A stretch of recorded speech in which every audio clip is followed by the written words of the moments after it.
What's going on, guys? Firewolf Tech here, showing you guys the Samsung Odyssey G55C gaming monitor.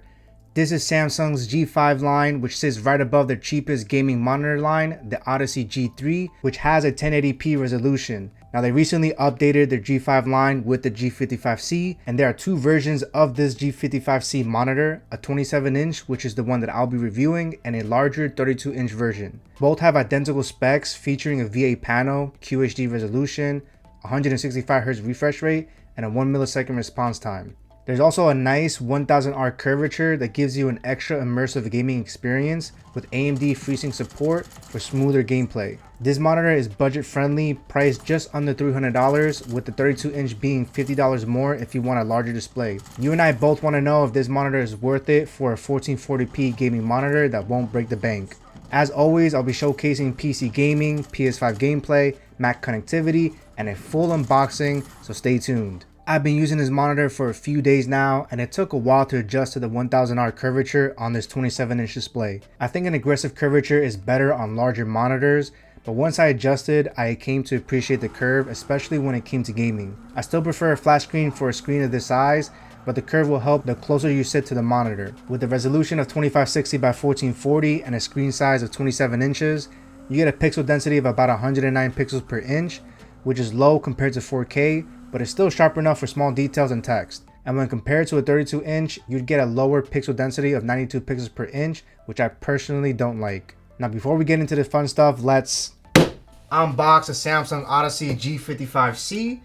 Really excited to see how this is gonna look.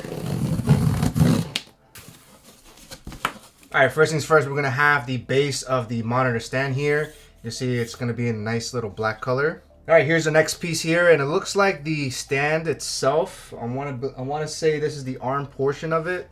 Next thing we're going to have is a quick setup guide. As for cables, we're going to get a nice DisplayPort cable. They're also going to give us an HDMI cable. Next thing we're going to have a US plug and the power brick that it attaches to. They're also going to supply us with an installation guide.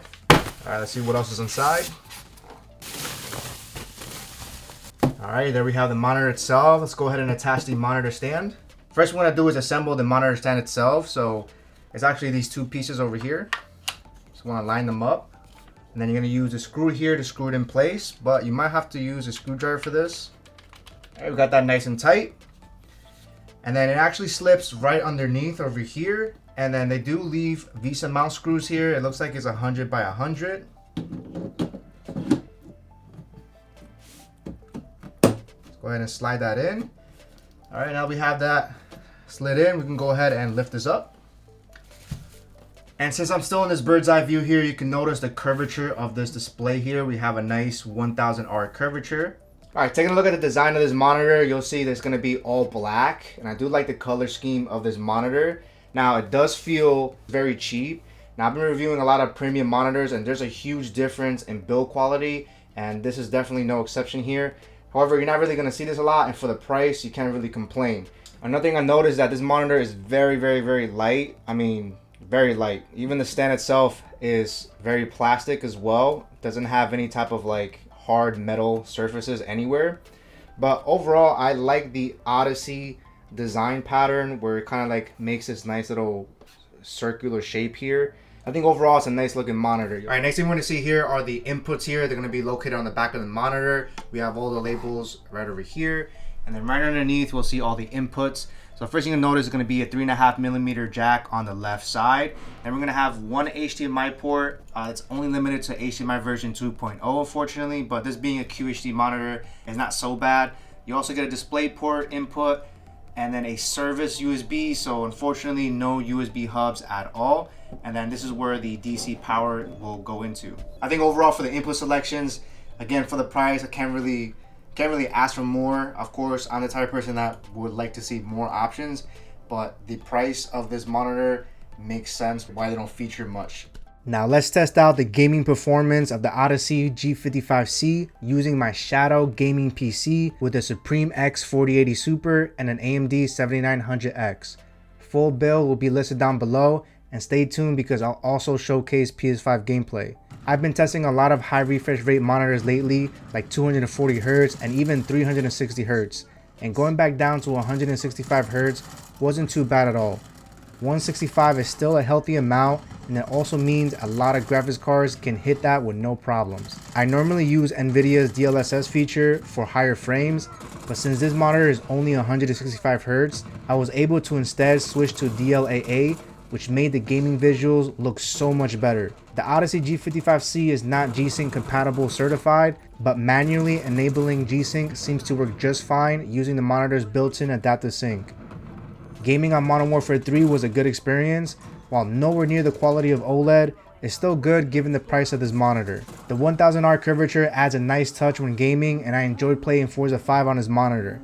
I do wish the colors were a bit better, and this being a VA panel does have some nice blacks. You'll also notice the backlight of this monitor, especially in very dark scenes, but it's to be expected. This monitor has no built-in speakers, so you'll have to rely on PC speakers or a gaming headset for sound. There aren't any wow factors of the display, but I can't complain too much since it is a budget monitor, and so far the gaming performance was good. I didn't notice any ghosting on my end personally.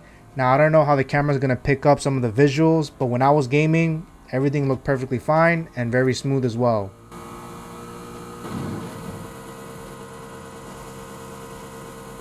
The Odyssey G55C has a curved VA panel, which gives it a better contrast ratio over an IPS panel. The blacks do tend to look better on VA panels, but it does suffer in color accuracy. You won't see super deep blacks like OLED, but it's good enough given the price of this monitor. Samsung doesn't list the color gamut coverage on this monitor, so my guess is that color isn't going to be this monitor's strength. I find the colors on this monitor to be fairly decent with many options for picture presets. I found game standard to look the best in my opinion. Brightness levels are good with a typical brightness of 300 nits, but you will see some backlight of this panel like most IPS or VA monitors. This monitor also has an HDR10 rating, but it's nothing special, and I prefer to leave HDR off when I'm on PC. So how does the PS5 perform on the G55C? I like the option of the auto input switch, which works very well, but unfortunately there's no support for variable refresh rate.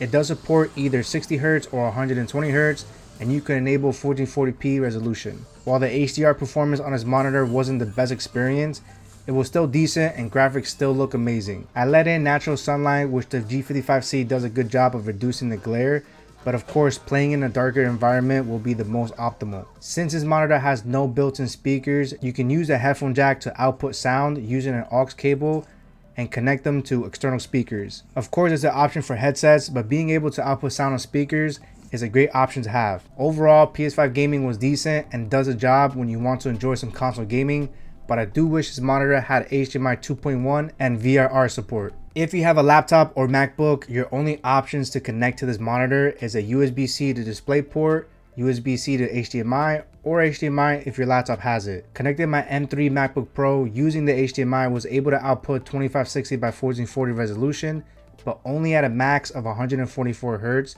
which is still good and only a few hertz shy of 165. macOS looks and works good on this monitor, but isn't the most optimal experience given the lack of USB-C or a USB hub. Looking at how this monitor will sit on your setup, my desk is about 26 inches deep, and the monitor sits pretty close to you at about a 24-inch viewing distance when I have my chair close to the desk. The feet sticks out about 10 inches, which takes up a good amount of desk space, so I recommend the monitor arm to win back that space and have the ability to push the monitor back more. I do like how the cable management does a good job of hiding the cables behind the stand, making your setup look cleaner. Now as for the features of the stand, well, you'll be pretty disappointed because you won't be able to adjust the height, tilt, or swivel the screen. The way they have it sit by default is okay, but it sucks not being able to make adjustments, and the stand itself is very flimsy and cheap. This is where a monitor arm will greatly increase the ergonomics of this display, and since this only weighs 8.2 pounds, an inexpensive monitor arm will do just fine. To access the menu, there's a 4-directional joystick on the bottom of the monitor. Pressing it brings up 4 shortcuts, and going up will bring up the full on-screen display. Here you'll see the current settings of the monitor on top, and the first menu option, Game, will let you adjust the refresh rate, response time, adaptive sync, and more.